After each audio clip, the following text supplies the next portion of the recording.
The Prime Minister Modi is in Colombo for a 3-day state visit in Sri Lanka, his 4th visit since taking office. He was welcomed at the airport by key ministers of the Sri Lankan government. He is also set to hold high-level talks with President Dissanayake and review bilateral projects, as well as inaugurate new initiatives backed by Indian assistance. Now, on Sunday, the Prime Minister will be visiting sacred Jai Sri Mahabodhi temple in Anura and open major railway projects linking Sri Lanka's north to Colombo as well. Agreements are also expected in key areas like defence, technology and energy. India and Sri Lanka, remember, share a deep historical and cultural tie that, of course, make Sri Lanka an integral part of India's neighbourhood first policy. Now, my colleague Gauri Dwivedi joins us from Colombo. Gauri, now we're expecting the Prime Minister to meet with President Dissanayake, and we're expecting that trade, energy are going to be featuring in these talks. Indeed, trade and energy are going to be very prominently in these talks. But before that, let me just tell our viewers who are watching this broadcast right now that I am at the Independence Square in Colombo.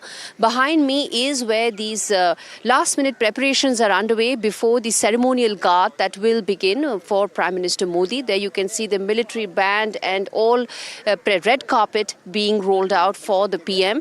This, remember, is the most consequential Prime Minister's visit, first for a foreign leader since President Dissanayake came to power. And there's also, of course, the square where the first Prime Minister of Sri Lanka is honoured. So floral tributes are likely to be given there as well. So this will be the first official engagement of Prime Minister Modi, after which the bilateral talks will begin. And that is where the energy discussions that you mentioned will figure very prominently. Also, deeper economic ties.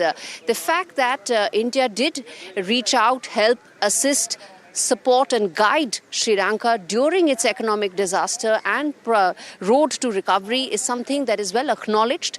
And since then, the projects that have been taking place, the fact that India was also the co-chair of the IMF committee that gave its assurances that Sri Lanka should be given and extended those economic lifelines under President Dissannayake's tenure as well, is the foundation on which these talks will be held today. And that essentially will guide what will be the roadmap for the India-Sri Lanka economic and strategic partnership going forward. Right, and as far as cultural connect is concerned, India and Sri Lanka do share a long history, where Prime Minister is expected to visit the Jai Sri Mahabodhi temple tomorrow as well. Indeed, that will be very important as well. Anuradhapuram is in fact significant for several reasons. You mentioned the cultural part, there is the historical part, there is also the political messaging that's important on both sides. The northeastern part of Sri Lanka is important both for President Dissanayake as well as Prime Minister Modi, which is why the trip there has multiple messaging both for both the leaders. There will be a visit to the temple, there will of course be meetings with the priests there as well, and then of course Prime Minister Modi on Ram Navami will move ahead to Rameshwaram. So tomorrow will be important both from a political messaging as well as for the economic projects that will be inaugurated and launched tomorrow with India's assistance. The railway lines, the power grids, several of these have been provided assistance for by New Delhi, and that again is an acknowledgement of the engagement that has only been deepening. But one last thing I want to point out is also that apart from these cultural and economic ties and partnerships that will be strengthened, the one key aspect that one needs to look out for also is defense cooperation. Both sides have hinted at some sort of a pact.